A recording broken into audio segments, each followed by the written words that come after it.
Se você toca algum instrumento musical, é bem possível que você tenha mais facilidade em passar em medicina do que quem não toca. Existe uma razão específica para isso, e ela tem tudo a ver com o estudo para o Enem e para o vestibular. Se você não me conhece, meu nome é João Pedro e eu passei em primeiro lugar em medicina no FRJ pelo Enem 2025. E eu acredito fortemente que, se você toca algum instrumento, isso pode sim te dar uma vantagem competitiva no estudo para o Enem e para os vestibulares. Isso pode te dar uma vantagem quando você vai competir por uma vaga em uma universidade concorrida ou em algum curso concorrido. Existem duas razões pelas quais os músicos podem ter vantagem. A primeira delas é a vantagem cognitiva e a segunda delas é a vantagem comportamental. E eu vou detalhar ambas as vantagens no decorrer desse vídeo. Mas antes de começar o conteúdo propriamente dito, quero deixar algo claro aqui. Quando eu disse que ser músico pode ajudar, não quer dizer que é a garantia de que quem é músico tem mais facilidade e muito menos de que, se você não é músico, que você não vai passar ou tem menos chances. Na verdade, o que eu vou trazer aqui é que existe um processo pelo qual uma pessoa se torna um músico de verdade e que isso exige duas coisas que casam completamente com o que o Enem exige de você. E quando eu digo também a pessoa se tornar um músico, de tocar um instrumento, é tocar de verdade, tá? Não é questão de, tipo, de você tocar 10 musiquinhas, de você fazer sol, dó, ré, mi, fá, sol, não. Aqui no caso é você pegar um instrumento e dominar ele com perfeição, você se tornar acima da média, tá? Então, é nesse padrão que a gente vai estabelecer o raciocínio daqui para frente. Primeiro bloco, vantagem cognitiva. Vamos pegar um exemplo aqui de um pianista para a gente poder entender melhor como que a vantagem cognitiva se concretiza na prática, na vantagem também do estudo para o Enem. Quando uma pessoa toca um piano, ela precisa integrar várias habilidades ao mesmo tempo, como por exemplo, a primeira, a pessoa precisa tocar no ritmo certo. Segundo, ela precisa colocar os dedos no lugar certo para ela poder tocar as notas certas, ou seja, depende de uma coordenação motora muito fina e muito calibrada. E terceiro, a pessoa precisa ler a partitura ou ler a cifra enquanto ela está cuidando dessas duas habilidades. Pode haver uma quarta habilidade, que é a parte de expressão, tocar com uma intensidade em um momento, tocar com uma maior intensidade no outro, depende do momento da música.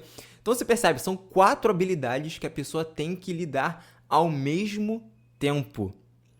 E isso, na prova do Enem, você consegue perceber que essa prova, ela exige muito mais essa conexão entre um tópico e outro, né? Você vê várias contextualizações de geografia, por exemplo, índices geográficos, densidade demográfica, isso jogado para a prova de matemática, por exemplo, que em teoria não era para ter nada a ver com geografia.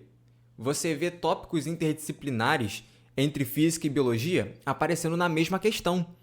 Então você percebe que as pessoas que tocam algum instrumento, elas têm uma estrutura do cérebro chamada de corpo caloso, que ela é mais hipertrofiada em relação às outras pessoas que não tocam o instrumento. Isso, inclusive, é comprovado por um estudo de Harvard de neurociência, que viu que pessoas que tocam instrumentos têm essa estrutura um pouco mais avantajada do que as outras. E essa estrutura do corpo caloso, ela é responsável pela integração entre diversas áreas do cérebro. Então, quando uma pessoa está exercitando diversas habilidades ao mesmo tempo, como é tocando num instrumento, a pessoa ela tem um pouco mais de condicionamento a ter mais facilidade de exercer outras atividades que demandem essa integração de diversas habilidades ao mesmo tempo. E como o Enem é uma prova que exige essa integração, é possível que a pessoa que toca instrumentos musicais tenha um artefato cognitivo um pouco mais eficaz do que quem não toca. Isso é a primeira parte do vídeo. Você pode ter uma vantagem cognitiva se você utilizar dessa maneira. Segundo bloco, vantagem comportamental. E aqui é a mais importante de todas, porque aqui não se limita a só quem toca instrumentos. Se você não toca, você pode adquirir, internalizar essas informações e colocar em prática. Não é exclusivo de quem toca música. Eu quero que você pense comigo como que um músico estuda.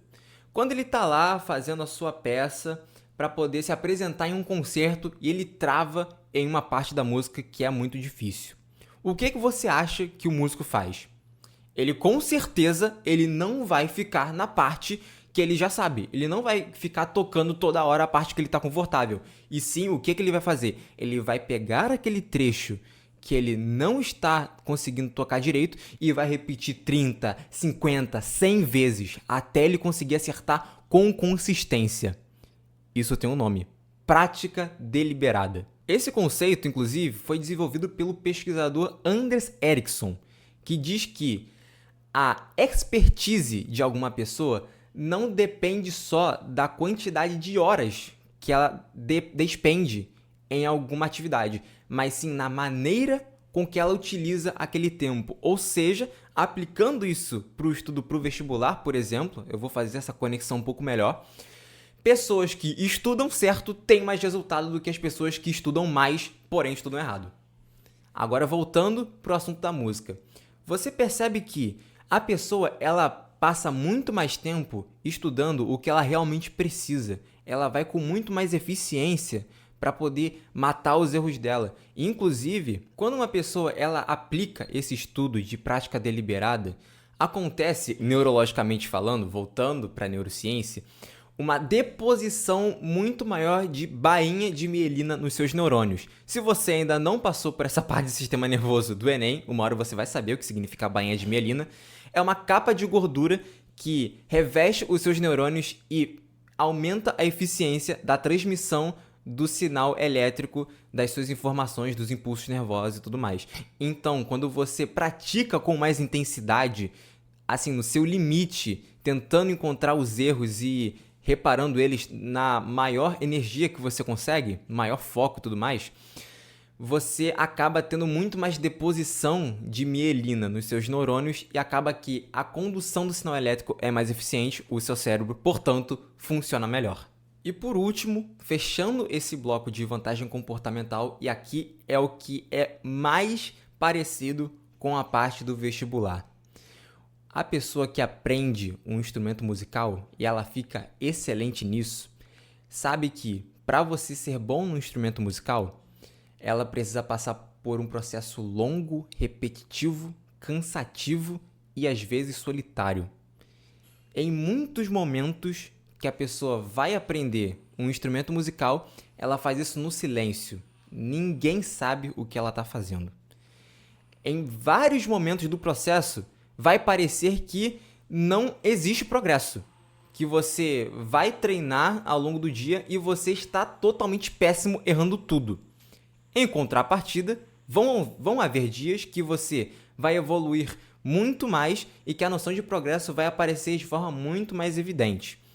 Mas, em meio a esse cenário todo, o que acontece no final? A pessoa fica excelente naquele instrumento. Todo o processo vale a pena porque ela foi disciplinada e não desistiu. Se você trazer isso para o vestibular, é exatamente a mesma coisa. O processo de você estudar para o Enem, para o vestibular, é um processo que em muita parte do tempo vai parecer que está dando errado, porque você não vai conseguir ver o resultado. É uma construção que você faz dia após dia. É uma decisão que você toma todos os dias. Se você estudar todo dia, você ir lá e fazer o que tem que ser feito, a longo prazo, você vai conseguir ver uma noção de progresso muito maior. E digo mais, quando você começar a estudar, não para ser aprovado, mas para realmente ser excelente nos estudos, tipo assim, ter uma altíssima performance, a aprovação vai ser consequência. Você não vai mais se preocupar se, eu vou passar ou não vou passar, porque você vai passar quando você estiver pronto. Isso vai te trazer muito mais tranquilidade. E como eu disse no começo do vídeo, exatamente isso que você precisa ter em mente. Essas vantagens de músicos, de tanto parte cognitiva quanto comportamental, principalmente a comportamental, não é exclusivo dos músicos. Você pode pegar tudo que você viu aqui hoje e aplicar para você. A prática deliberada é uma coisa que vai ser muito eficiente no seu estudo. Você vai ver que o que você estava fazendo antes, comparado ao que você vai fazer depois, baseado em prática deliberada, de você ir lá e atacar os seus erros com energia e ir insistindo até começar a ficar bom naquilo de verdade, você vai perceber que o seu estudo vai começar a render muito mais. Eu fiz isso na minha preparação e comecei a render muito. Tanto que eu fiz 162 acertos no Enem 2025, acertei 44 em naturezas, tirei 1000 em várias redações ao longo do ano da Mila Borges, inclusive, que é um curso que tem uma correção muito pesada, e consegui tirar várias notas 1000 lá, porque eu fui estudando direcionado para os meus erros. O estudo de alto desempenho, ele exige 3 coisas: constância, estratégia e energia bem direcionada. Se você tiver esses 3, a aprovação vai ser questão de tempo. E é exatamente esses 3 atributos que eu busco trabalhar nos meus alunos na minha mentoria. Então, se você está disposto a viver um estudo de alta performance, em breve eu vou reabrir as vagas da minha mentoria, tá? No momento estão fechadas. Então, quando tiver as vagas abertas, eu vou anunciar num próximo vídeo. E se você estiver vendo esse vídeo em algum outro período, provavelmente a vaga já vai estar aberta. Então, clica aqui na descrição do vídeo para você ser direcionado à página da mentoria e seguir os procedimentos para você conseguir ser meu aluno. E aproveitando o gancho de redação que eu tinha falado anteriormente, eu vou deixar aqui embaixo na descrição também a minha cartilha de redações de nota 1000, todas montadas por mim, são mais de 25 textos de nota 1000 que eu escrevi ao longo da minha preparação em 2025. Então, se você quiser ter uma referência prática de como textos de altíssimo nível são construídos, eu vou deixar aqui o link aqui embaixo para você também comprar essa cartilha. E se você quiser assinar um curso de altíssimo nível de redação, eu vou deixar aqui também embaixo na descrição o link dos cursos da Mila Borges, do Enem e da UERJ para você comprar, porque para mim não existe outra melhor referência do nicho do Enem e também da UERJ do que a Mila Borges. Então, se você quiser ter um curso de altíssimo nível, uma preparação muito sólida, vou deixar os links aqui também, aqui embaixo. E é isso, gente. Até o próximo vídeo. Fica com Deus. Um abraço. Tamo junto.